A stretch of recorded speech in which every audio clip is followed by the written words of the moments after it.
Radio Sucesos 101.7 FM presenta su noticiero Sucesos con Milton Pérez y Verónica Larrea. Un periodismo libre para una democracia plena. Los hechos y las opiniones de los sucesos que marcan nuestro tiempo.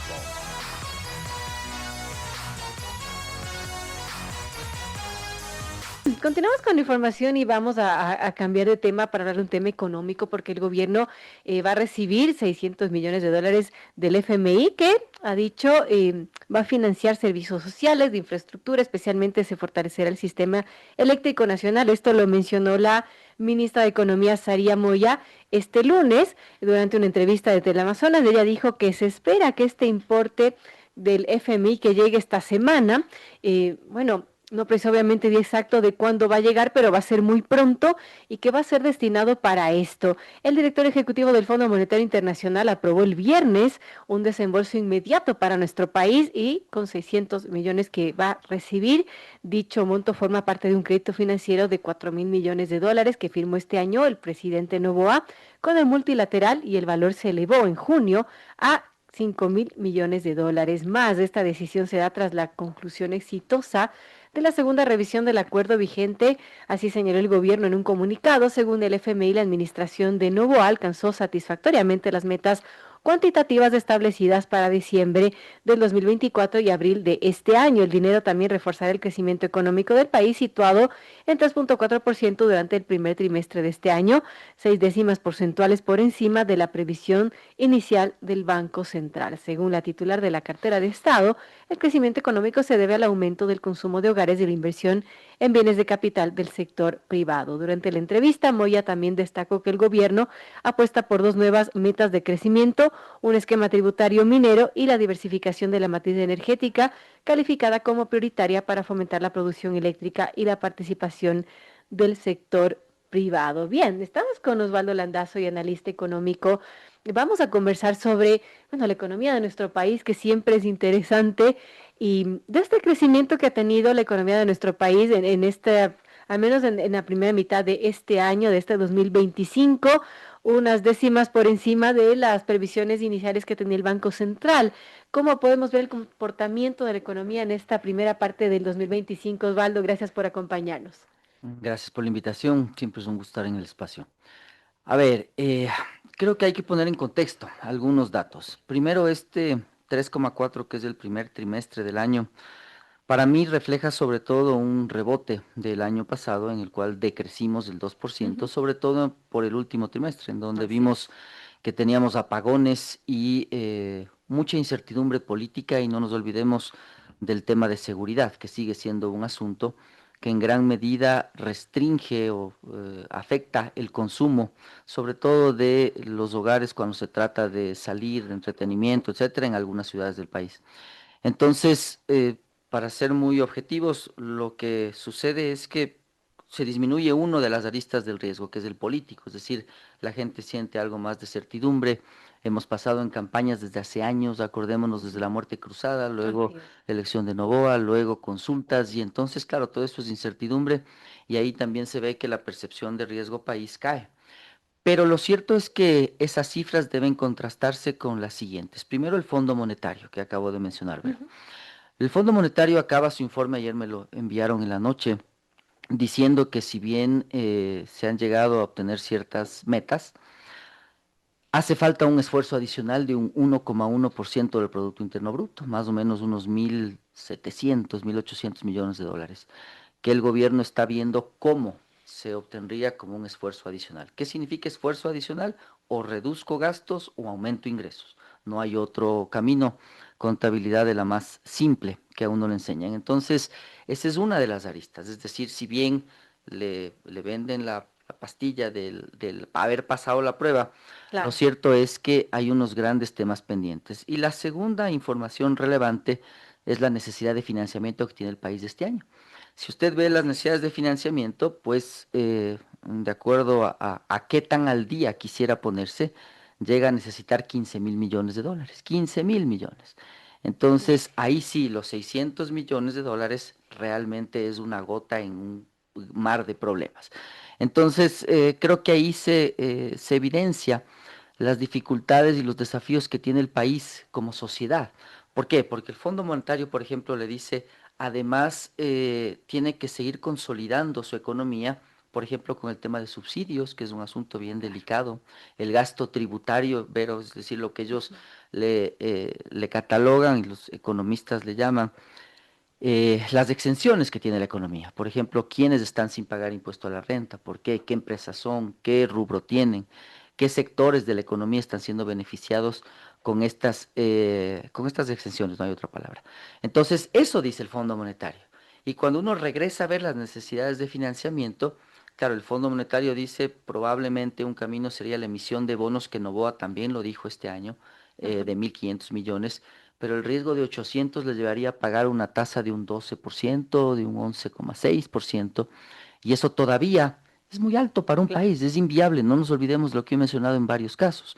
Los estudios muestran que cuando España topó el 7% de nivel de endeudamiento, tuvo que ir a la troika europea, la troika del Fondo Monetario, del Banco Central Europeo y del Banco Mundial. Entonces, claro, ellos con el 7%, nosotros tendríamos 11%, es inviable.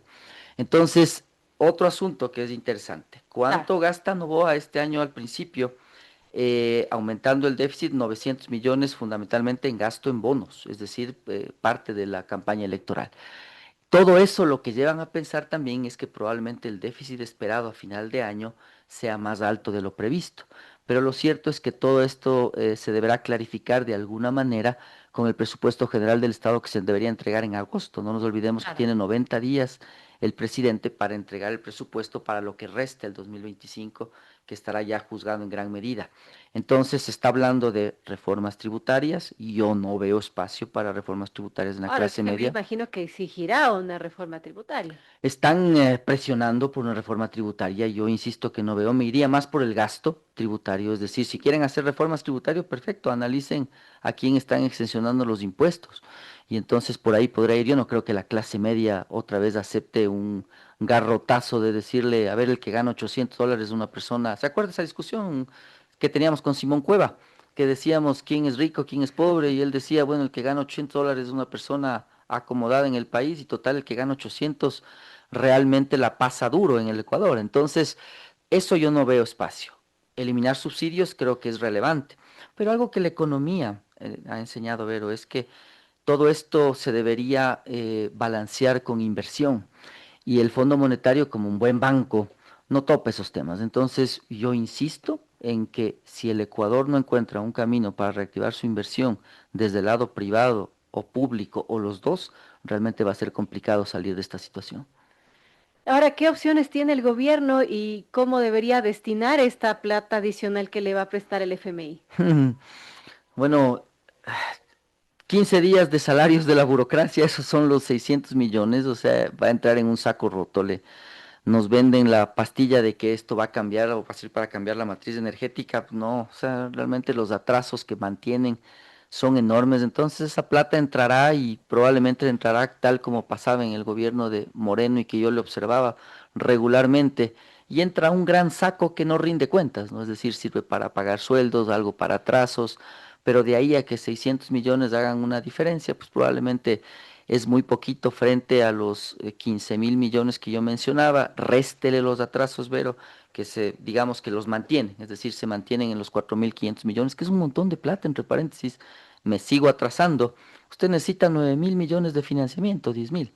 Entonces, de ahí los 600 millones y los 1.000 de extensión del Fondo Monetario realmente toman o se puede evidenciar la magnitud frente al Claro. problema. Yo creo que las acciones que debe tomar el gobierno, ahora sí, aprovechando también lo del Fondo Monetario, esta última ley del servicio público, yo estaba fuera del país, pero supe que la aprobaron ya en estos días, pues probablemente estas devaluaciones y todo Ujú. lo demás debería dirigirse hacia achicar el tamaño del Estado, Claro. sobre todo en áreas que no son tan sensibles, ¿no? Le dirán que el 80% son policías, militares, médicos y profesores. La pregunta que yo hago, ¿y usted cree que los hospitales no tienen corrupción? ¿Que los Por médicos...? supuesto. No, pues la respuesta lógica es no. Entonces, ¿qué es lo que haría yo? Auditar un hospital, es lo que yo haría Ujú. primerito, antes de tomar cualquier decisión. Entonces, eso es lo que está en el tapete. Y lo que ahora realmente me parece que es lo más preocupante es esperar a ver cuál mismo es el programa económico que el gobierno presenta para los próximos años, porque eso tampoco está claro. Es decir, usted no ve unos ministros de finanzas de Hacienda, como se los llama en otros países, que realmente miran el programa económico como un todo. Lo que usted ve son más bien contadores, es decir, suma y resta y veo cómo tapo el incendio acá, cómo saco plata de allá, cómo consigo financiamiento. Pero luego la Claro. macroeconomía o el trabajo respecto al perfilamiento de la deuda, respecto a las metas de inflación, que puede ser un poco menos relevante en un país dolarizado, pero de todas maneras están ahí, crecimiento, empleo, nunca están en el radar. Pues usted lo que hace es esperar con los ojos entreabiertos cuánto habrá salido el desempleo este año, este trimestre o este mes. Eso es lo que hace. Pero luego las metas de decir voy a llegar a esto a finales de año, no tiene. Entonces por ahí irán los desafíos más relevantes y creo que lo hemos conversado, pero el asunto es que mientras no veamos Así temas es. estructurales atacados, hablar de leyes laborales, porque digamos que usted saca gente del Estado y esa gente se encuentra con leyes rígidas afuera, no consigue empleo. Claro. Entonces Va a lo engrosar mejor, las filas de desempleo. exacto, entonces lo mejor para aquello es preparar el país para una situación, una economía distinta. Entonces lo que usted está haciendo ahora es conviviendo entre un modelo de la revolución ciudadana que tiene una constitución prohibitiva, etcétera, con tratar de salirse de eso. Y eso es en lo que estamos empantanados ya años. Ahora, por ejemplo, vuelve el fantasma de los cortes de energía para finales de este mes, para septiembre, no sabemos. Y claro, nuestra economía quizás en este punto ya no pueda soportar más cortes. No, y por otro lado, Vero, creo que esa es la muestra de ese tan mal ajuste de Lazo y de Moreno, porque cuando me entrevistaban respecto al otro tema que es bien relevante, ver es el petróleo. Entonces hablamos de energía y entre la energía está la electricidad, está el petróleo. Y claro, ahora que estaba estudiando nuevamente en el extranjero, pues claro, se ve como América Latina está avanzando en proyectos energéticos en Chile, en Perú, con inversiones multimillonarias en distintos sectores. Y claro, cuando uno ve la estructura que rodea a esos países en cuanto a la inversión, en cuanto a su infraestructura, a todo lo demás, pues se da cuenta que el Ecuador está décadas atrás ya de esos países, incluso de Perú. Entonces, lo que sucede ahí es que efectivamente cuando ajustó el presupuesto general del Estado por el lado de la inversión, lo que hizo fue condenarle al país a esto, es decir, porque no entró el privado. Lo que debía haber pasado es que si usted se hacía para atrás como Estado, Claro. tenía que entrar el privado, pero no entró jamás porque el riesgo es alto, porque las normas cambian, por todo lo que ya sabemos. Entonces el resultado es que le explota un problema. ¡Pum! La refinería se incendia, se apaga. ¡Tum! Las hidroeléctricas no funcionan, no ha Siempre, tenido siempre han parque. estado apagando incendios Exacto. prácticamente. Y por otro lado, usted se fija en el oleoducto. Esto de la erosión ya se sabía desde hace años. Así es. Petroecuador tenía estudios de que tenía que cambiar la dirección de los oleoductos. Y claro, no se hace nada.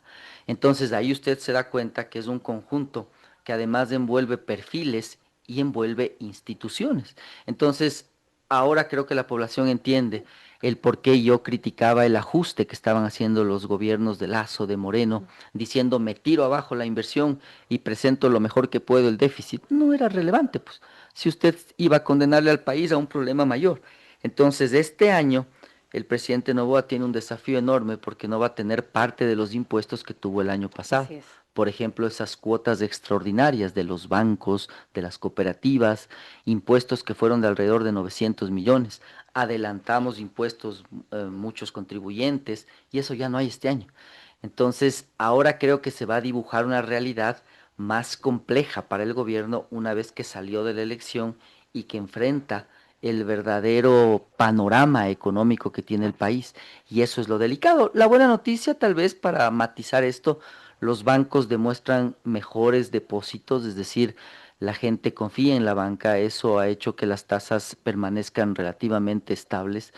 Por otro lado, se ve también que los créditos se han comportado de una manera relativamente favorable. Y claro, es lo que le dirán algunos economistas de extrema derecha, ¿no? Es decir, déjele que el Estado quiebre y usted siga por su lado. Entonces, sería ideal dejar eso, pero es Claro. imposible porque el Estado es el 37% de la economía del país. Pero en realidad, ese es el actor que está eh, interfiriendo en el desarrollo del país. El sector privado ha hecho su tarea, pagamos más impuestos, tenemos una banca ordenada, Hemos ajustado salarios. Cuando usted ve el sector privado, se ajustan los sueldos a la baja. El sector público sigue en una enorme y gran fiesta que no acaba de terminar. Entonces, ahí es donde está el problema. Mientras eso no termine, este ajuste será al infinito, ¿no? Seguiremos hablando de lo mismo. Como un agujero Entonces, negro. es como un agujero negro. Usted le mete plata y el otro le chupa ¡fu! Y no le rinde cuentas. Y ojo una cosa, a ver, aquí no solo es el gobierno central, son los gobiernos autónomos descentralizados. De la primera parte del año en donde tenemos ya un déficit importante de 1.300 millones más o menos, compárele con el anterior año, era un superávit de 300 millones. Este es un déficit de 1.300 para que vea la gravedad del tema. Los GATS tienen mucho que ver en eso. O sea, gran parte de las transferencias han crecido y son los GATS. Y ahora usted regresa a ver y les dice a los GATS, bueno, ¿dónde está esa plata? Tampoco le responden. Pues. O sea, hay fiestas, hay carros, hay campañas electorales. Ahora que empezamos ya las seccionales, va a ver usted cómo requieren más plata. Entonces, cuidado con pensar que es el tema solo del gobierno central, el sector público en general, las empresas públicas que habíamos conversado también en días atrás. Entonces ahí tiene un mapa de qué es lo que debería hacer. Es decir, debería intervenir las empresas públicas, debería hacer consultas preguntándole a la población, ¿está de acuerdo con que el GAT no gaste más del 10% en sueldos y salarios y que el 90% se dedique a inversión física y tangible? Cosas de ese estilo. Así Y es. solo ahí va a encontrar realmente una solución estructural al problema. De lo contrario, es una bomba de tiempo que estalla y luego amaina, estalla, baja un poco. Y ahora probablemente el presidente se encuentre con una situación que es bien compleja hacia adelante y que exigirá conversaciones delicadas con la sociedad. Bueno, interesante este análisis a cargo de Osvaldo Landazuri, analista económico. Gracias, Osvaldo, por estar con nosotros esta Siempre es un mañana. gusto, Vero, un buen gusto. Amigos, 8 Buen y día. 1, tenemos que irnos a comerciales. Enseguida volvemos para conversar con la vicepresidenta de la República, María José Pinto, algunas acciones que ha estado la vicepresidenta emprendiendo por la emergencia de agua potable en el sur de Quito. Volvemos con ese tema.